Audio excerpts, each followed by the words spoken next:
प्रिय विद्यार्थियों नमस्कार। मैं Dulichand Punia, assistant professor history, government college Balsund. प्रिय विद्यार्थियों, आज हमें कृषि क्रांति है उसके जो प्रभाव हैं उसके विषय में पढ़ेंगे। और ये विषय बीए तृतीय वर्ष का जो और सेमेस्टर है उसकी यूनिट 3 का जो आखिरी टॉपिक है वो दिया गया है। सबसे पहले हम कृषि क्रांति है उसका अर्थ और उसकी परिभाषा देखेंगे। तो कृषि क्रांति थी क्या? ये 18वीं और 19वीं शताब्दी के दौरान कृषि क्षेत्र में बहुत बड़े स्तर पर परिवर्तन और सुधार हुए, उनके लिए कृषि क्रांति शब्द का इस्तेमाल वो किया जाता है। ये परिवर्तन और सुधार थे क्या? इसके अंदर आपका बाड़ाबंदी, चकबंदी। बाड़ाबंदी का मतलब क्या है? खेत है उसके चारों तरफ से उसको गहरी खाई खोद के या कंटीली झाड़ियाँ पौधे लगा के, ठीक है, या दीवारें खींच के इस तरह करके उसको बांध दिया गया एक क्षेत्र के अंदर। चकबंदी के अंदर क्या है कि छोटे छोटे जो खेत होते थे उन खेतों को, अलग अलग बिखरे खेत होते थे, उनको एक जगह इकट्ठा कर दिया गया। नई फसल और नए प्रकार के बीज हैं उनका इस्तेमाल शुरू हो गया। फसल चक्र प्रणाली यानी फसलों को बदल बदल कर बोने की जो प्रणाली हो, नई प्रणाली है, उसका विकास हुआ। इसके अलावा कृषि क्षेत्र में नए प्रकार के औजार विकसित हुए। पशु है उनकी नस्लों में सुधार हुआ। ये सारे जो परिवर्तन और सुधार थे, इन सब के लिए क्या किया गया? कृषि क्रांति शब्द का इस्तेमाल है वो किया गया। इससे क्या हुआ कि कृषि जो उत्पादन है उसके अंदर भारी बढ़ोतरी हुई और यूरोप की जो जीवन निर्वाह कृषि व्यवस्था थी, जीवन निर्वाह कृषि व्यवस्था का मतलब है कि अपने परिवार के भरण पोषण के लिए ही किसान है वो खेती करता था। मुनाफा कमाने की जो भावना है वो खेती के अंदर नहीं थी। लेकिन इन सारे परिवर्तनों के बाद क्या हो गया कि खेती है वो जीवन निर्वाह कृषि व्यवस्था है वो अब पूंजीवादी कृषि व्यवस्था है उसके अंदर बदल गई। यानी अब बड़े बड़े पूंजीपतियों ने कृषि के अंदर निवेश करना शुरू कर दिया और बाजार में उत्पादन को बेचने के लिए खेती है उसकी परंपरा शुरू हो गई। ये जो कृषि क्रांति शब्द है, इस शब्द का इस्तेमाल है वो कार्ल मार्क्स ने अपनी पुस्तक दास कैपिटल के अंदर सबसे पहले किया था। और ये कृषि क्रांति जो है ये सबसे पहले यूरोप के जो इंग्लैंड है उसके अंदर आई और उसके बाद यूरोप के जो बाकी देश थे और खासकर जो पश्चिमी यूरोप के देश थे, फ्रांस, स्पेन, पुर्तगाल इत्यादि देशों के अंदर इसका काफ़ी तेज़ी से विकास हुआ। अब प्रोफेसर नोवेल्स हैं, उसने इस कृषि क्रांति के लिए एक शब्द का इस्तेमाल किया है। उन्होंने अपनी एक परिभाषा दी। उन्होंने कहा कि यूरोप की कृषि क्रांति संपूर्ण खेती हर जीवन और खेती करने के तरीकों का पुनर्निर्माण थी। यानी खेती के ऊपर जो जीवन निर्भर था वो पूरी तरह से बदला और खेती करने के जो तरीके थे पुराने, उसका फिर से पुनर्निर्माण किया गया, उसकी नए तरीकों की शुरुआत की गई। उन सब के लिए क्या किया जाता है? कृषि क्रांति शब्द का इस्तेमाल किया जाता है।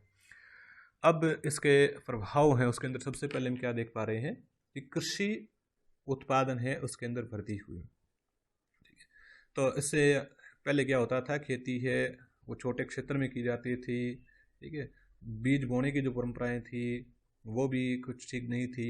ठीक है, जब जितना बीज बोया जाता था उसका 2 या 3 गुना उत्पादन ही खेतों से प्राप्त हो जाता था और इसलिए हमेशा यूरोपीय देशों में खाद्य जो वस्तुएं होती थी, खाद्यान्न जो होता था, उसकी कमी बनी रहती थी।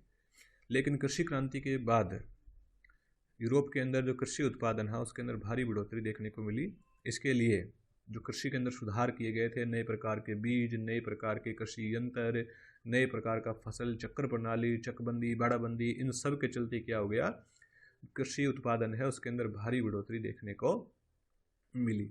और उदाहरण के रूप में यहाँ दिया गया है कि इंग्लैंड में 1760 ईस्वी के अंदर इतना कृषि उत्पादन होता था कि वो अपनी जनसंख्या का पेट भरने के बावजूद कृषि उत्पादन है उसको विदेशों में निर्यात कर सकता था।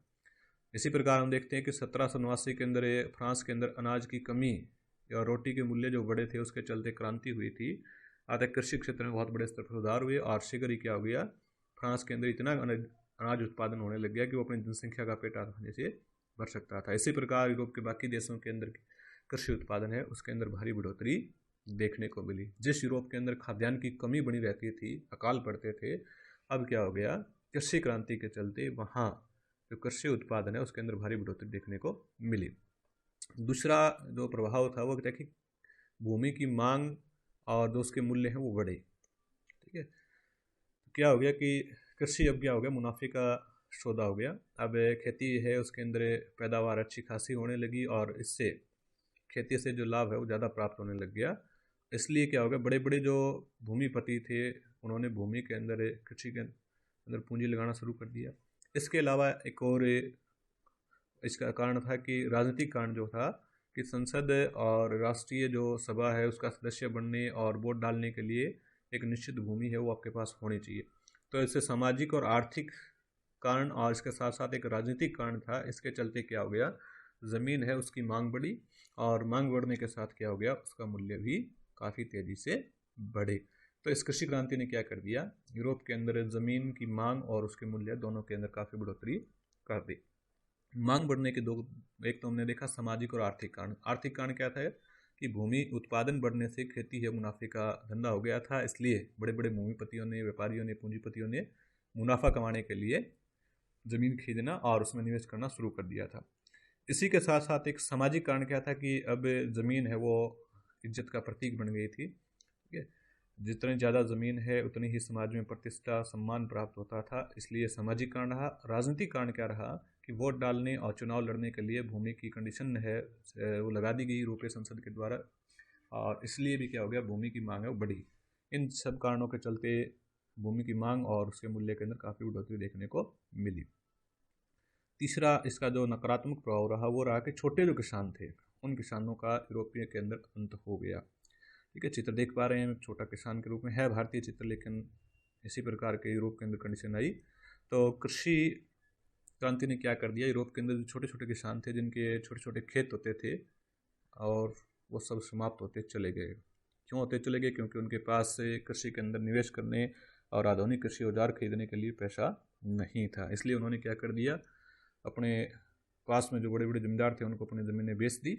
या फिर इसका राजनीतिक प्रभाव भी देखने को मिलता है कि यूरोप की संसद या ब्रिटेन की संसद ने बाड़ाबंदी से संबंधित बहुत सारे कानून पास किए और ज़बरदस्ती छोटे किसानों की ज़मीनों छीनकर बड़े किसानों को या बड़े ज़मींदारों को दे दी गई थी। और इसलिए क्या होगा, छोटे किसानों उनका अंत हो गया और अब वो गाँव को छोड़कर शहरों में चले गए। वहाँ उन्होंने मजदूरों के रूप में काम करना शुरू कर दिया था। इसके बाद चौथा जो में इसका प्रभाव दिखा रहा है वो कह रहा है कि ग्राम समुदाय या सामूहिक कृषि प्रणाली है उसका अंत हो गया था। तो कृषि क्रांति से पहले यूरोप और इंग्लैंड देश में क्या होता था, ग्राम समुदाय प्रचलित थे, यानी सारा गांव है वो सामूहिक रूप से मिलकर फैसला करता था कि कृषि कार्य कैसे किए जाएंगे, कौन सी फसल बोई जाएगी। तो इस प्रकार के जो सामूहिक फैसले लिए जाते थे, समुदाय की जो भावना थी, और कृषि क्रांति के बाद व्यक्तिगत जो खेत बने, उन खेतों के चलते ये जो ग्राम समुदाय या सामूहिक कृषि प्रणाली है उससे व्यवस्था का अंत हो गया।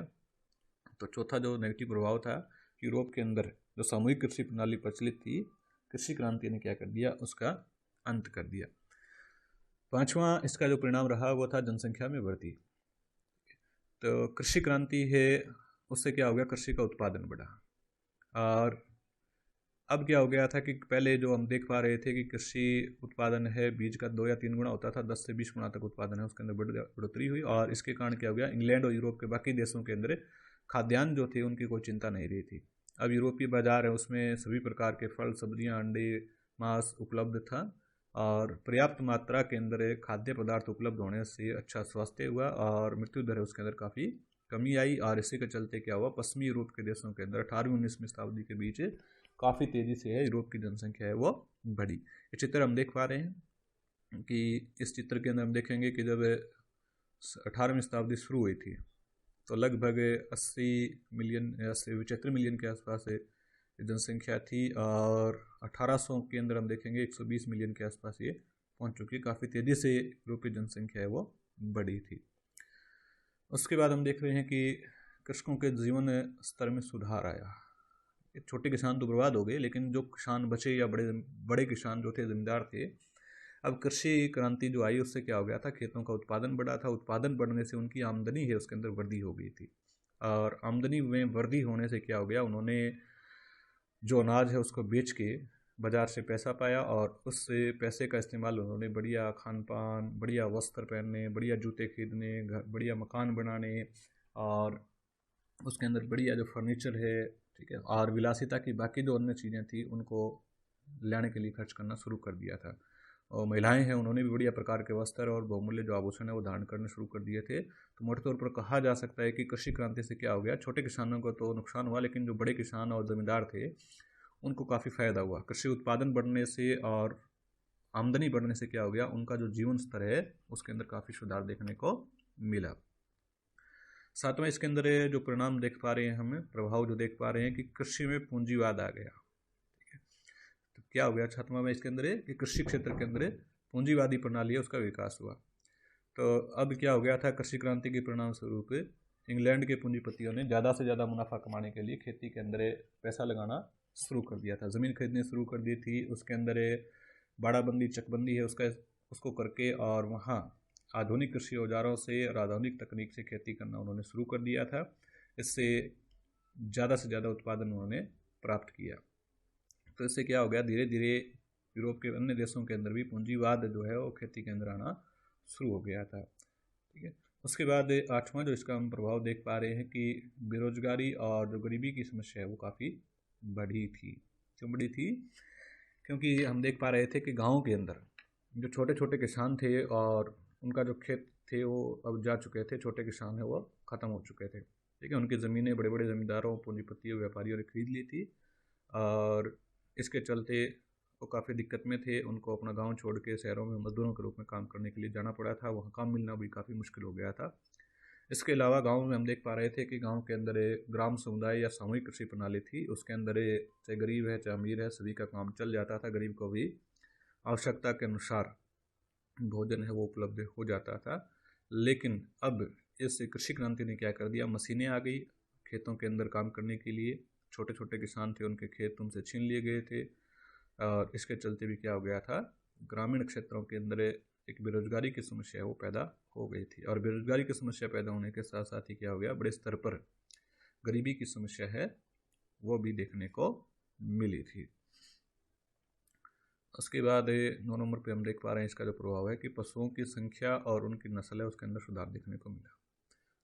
तो कृषि क्रांति के फलस्वरूप क्या हो गया था, जो यूरोप के अंदर सर्दियों के मौसम में पहले जो चारे की कमी रहती थी और उसके चलते जो पशु हैं उनको सर्दियों के मौसम में मार दिया जाता था या प्राकृतिक रूप से मर जाते थे। अब क्या हो गया था, कृषि क्रांति आई, उससे नई जड़ वाली फसल आई और इससे क्या हो गया, सर्दियों के अंदर पशुओं को चारा मिलना भी हर समय उपलब्ध हो गया।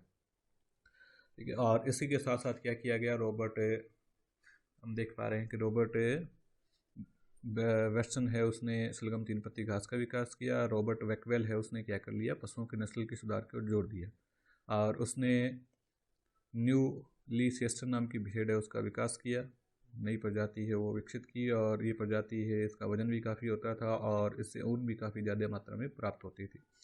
इसी प्रकार चार्ल्स कॉलिंस ने क्या कर दिया, जो बैल है उसकी एक नई किस्म है वो विकसित की। जैसा कि हम चित्र देख पा रहे हैं, इसको छोटे सींग वाली यानी शॉर्ट हॉर्न बैल इसको कहा जाता है और ये ऊपर हम देख पा रहे हैं ये न्यूली चेस्टर भेड़ है उसका चित्र दिया गया है। तो इस प्रकार हम क्या देखेंगे कि जो पशुओं की नस्ल है उसके अंदर सुधार किया गया और पशुओं की जो संख्या थी वो भी काफ़ी तेज़ी से बढ़ी। क्यों बढ़ी? क्योंकि सर्दियों के अंदर जो पशुओं को चारे की कमी के चलते मारा जाता था, अब वो चारा है वो हर समय उपलब्ध रहने लग गया। पशुओं का जो स्वास्थ्य है कम चारा मिलने के कारण खराब होता था और वो मरते थे और वो समस्या भी दूर हो गई। तो इसके चलते क्या हुआ, एक तो पशुओं की संख्या बढ़ी, दूसरा पशुओं की जो नस्ल है उसके अंदर सुधार के प्रयास किए गए। भेड़ की नई जो आपकी किस्म है वो विकसित हुई, बैलों की नई किस्म है वो विकसित हुई। इसी के साथ साथ गाय है उसकी नस्ल में सुधार हुआ, घोड़े की नस्ल में सुधार हुआ। इस प्रकार पशुओं की नस्ल और उनकी संख्या है उसके अंदर भी सुधार देखने को मिला। आखिर में हम देख पा रहे हैं कि कृषि क्रांति ने क्या किया, औद्योगिक क्रांति है उसको लाने के अंदर अपना बहुत बड़ा योगदान दिया था। कैसे कैसे योगदान दिया, पहला इसके अंदर हम देखेंगे कि कृषि क्रांति औद्योगिक क्रांति के ऊपर प्रभाव डाल रही है। एक तो इसने क्या कर दिया कि जो उद्योगों को कच्चा माल चाहिए था कृषि उत्पादन बढ़ने से वो आसानी से और सस्ती दर पर उपलब्ध हो गया। दूसरा इससे क्या हो गया कि जो छोटे किसान थे अब वो गाँव के अंदर तबाह हो चुके थे, उनका अंत हो गया था, उनके खेत उनसे छिन गए थे और इसलिए वो लोग गाँव छोड़कर मजदूरी करने के लिए शहरों की तरफ चल पड़े थे। तो इससे क्या हो गया कि उद्योगों को सस्ती दर पर और बड़ी संख्या में जो श्रम है वो उपलब्ध हो गया था। इसी के साथ साथ हम देखेंगे कि कृषि क्षेत्र के अंदर नए नए जो कृषि औजार थी उनकी आवश्यकता थी। इससे लोहा उद्योग है, कोयला उद्योग है, जो शक्ति से चलने वाले साधन थे उनका विकास है। ठीक है, तो इस प्रकार क्या देखने को मिलेगा कि कृषि क्षेत्र के अंदर जिन औजारों का इस्तेमाल किया जाता था उद्योगों में बनते थे उनकी मांग बढ़ी थी, इससे उद्योगों का विकास हुआ था। चौथा मोटे तौर पर हम देख पा रहे हैं कि कृषि क्रांति ने कैसे औद्योगिक क्रांति को प्रभावित किया, कि इससे क्या हो गया, किसानों की आमदनी बढ़ी और उन्होंने क्या करना शुरू कर दिया, अपने जीवन स्तर को ऊंचा उठाने के लिए खर्चा करना शुरू कर दिया। तो इससे क्या होगा, जो औद्योगिक उत्पादन था उसकी मांग बढ़ी थी। तो इन कारणों के चलते हम क्या देख पा रहे हैं कि कृषि क्रांति ने क्या कर दिया, औद्योगिक क्रांति है उसको लाने के अंदर अपना बहुत बड़े स्तर पर योगदान दिया था। इन जितने भी हमें प्रभाव देख पा रहे हैं और इसके आधार पर हम कह सकते हैं कि इस कृषि क्रांति ने इंग्लैंड और यूरोप के देशों का जो सामाजिक आर्थिक जीवन है उसको बहुत बड़े स्तर पर प्रभावित किया था। सामूहिक कृषि व्यवस्था है वो समाप्त हुई, छोटे किसान है वो समाप्त हुए, और उसकी जगह व्यक्तिगत कृषि व्यवस्था या पूंजीवादी कृषि व्यवस्था उसकी शुरुआत हुई, जिसमें अधिक से अधिक मुनाफा कमाने के लिए खेती की जाती थी। और जहाँ किसानों का जीवन स्तर वहीं समाज के अंदर कहता है कि इससे बेरोजगारी और गरीबी की समस्या है वो भी बढ़ी, और इस कृषि क्रांति ने औद्योगिक क्रांति को प्रोत्साहन दिया, जिससे औद्योगिक क्रांति है वो काफ़ी तेज़ी से आगे बढ़ी। तो ये हमारा आज का विषय था। औद्योगिक क्रांति है उसने यूरोपीय समाज और अर्थव्यवस्था, राजनीति, इन चीज़ों के ऊपर कैसे कैसे अपना प्रभाव दिखाया था। उम्मीद है इस विषय से, इस आज के लेक्चर से आपको ये टॉपिक है इसको समझने को सहायता मिलेगी। इसी के साथ धन्यवाद। Thank you.